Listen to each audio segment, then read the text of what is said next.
Kisana Sakinah dari kelas 12 IP 1 dan di sini saya akan mengulas kembali materi sejarah Indonesia tentang kondisi Indonesia pasca kemerdekaan.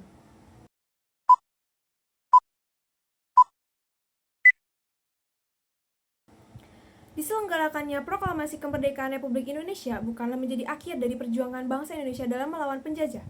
Meski sudah mengumandangkan diri sebagai negara yang merdeka dan berdaulat, banyak ujian yang harus dihadapi oleh negara Indonesia. Sebab, Indonesia memproklamasikan kemerdekaannya saat sedang dalam keadaan vacuum of power atau kekosongan kekuasaan pasca Jepang mengaku kalah kepada sekutu. Inilah alasan mengapa kondisi keamanan serta pertahanan Indonesia belum benar-benar stabil pada masa-masa awal pasca kemerdekaan. Pada pasca kemerdekaan Indonesia terjadi banyak pemberontakan di Indonesia. Salah satunya adalah pemberontakan Darul Islam. Pemberontakan Darul Islam atau Tentara Islam Indonesia adalah gerakan yang menginginkan berdirinya negara Islam di Indonesia. Darul Islam juga memiliki tentara sendiri, yakni Tentara Islam Indonesia atau TII. Pada dasarnya, pemberontakan dimaksudkan untuk mengganggu kedaulatan NKRI melalui pengambilan kekuasaan dari pemerintah sah. Pemberontakan DITI dipelopori oleh berbagai alasan dari daerah yang ikut terlibat. Namun, mayoritas alasan disebabkan oleh ketidakpuasan akan kebijakan pemerintah. Pemberontakan ini dimulai dari Jawa Barat, lalu menyebar ke berbagai daerah seperti Jawa Tengah, Aceh, Sulawesi Selatan, dan Kalimantan Selatan. Pemberontakan di Jawa Barat berawal pada tahun 1948 saat pemerintah menandatangani perjanjian Renville yang mengharuskan pengikut RI mengosongkan Jawa Barat dan pindah ke Jawa Tengah. Bagi Kartosuwiryo, ini adalah bentuk pengkhianatan terhadap perjuangan rakyat Jawa Barat. Kemudian, ia dan 2000 lebih pengikutnya menolak pindah dan mendirikan NII. Pemerintah berupaya menyelesaikan dengan cara damai, yakni membentuk komite yang dipimpin Natsir selaku ketua Masyumi.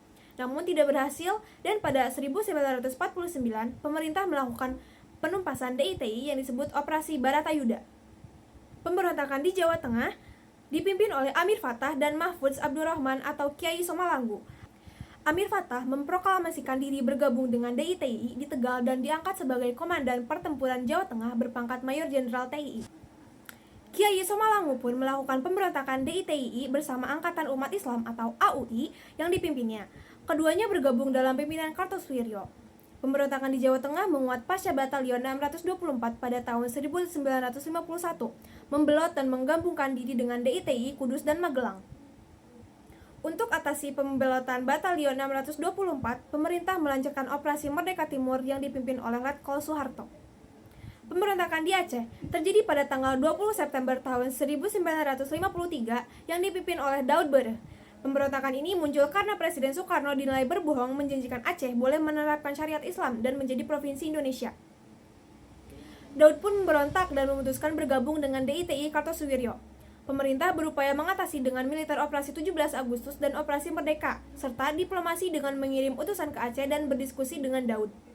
Pemberontakan DITI di Aceh dapat diselesaikan secara musyawarah pada tahun 1962.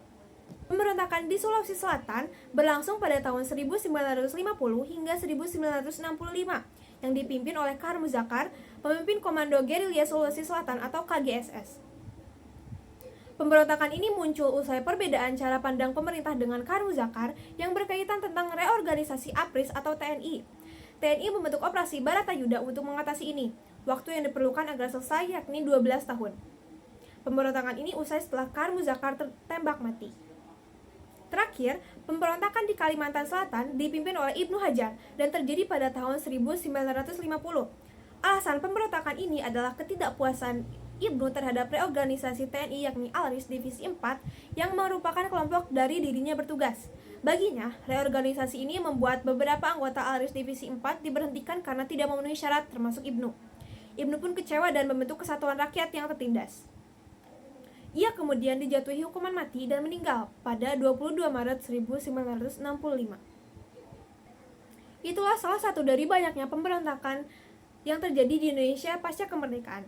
Terima kasih. Wassalamualaikum warahmatullahi wabarakatuh.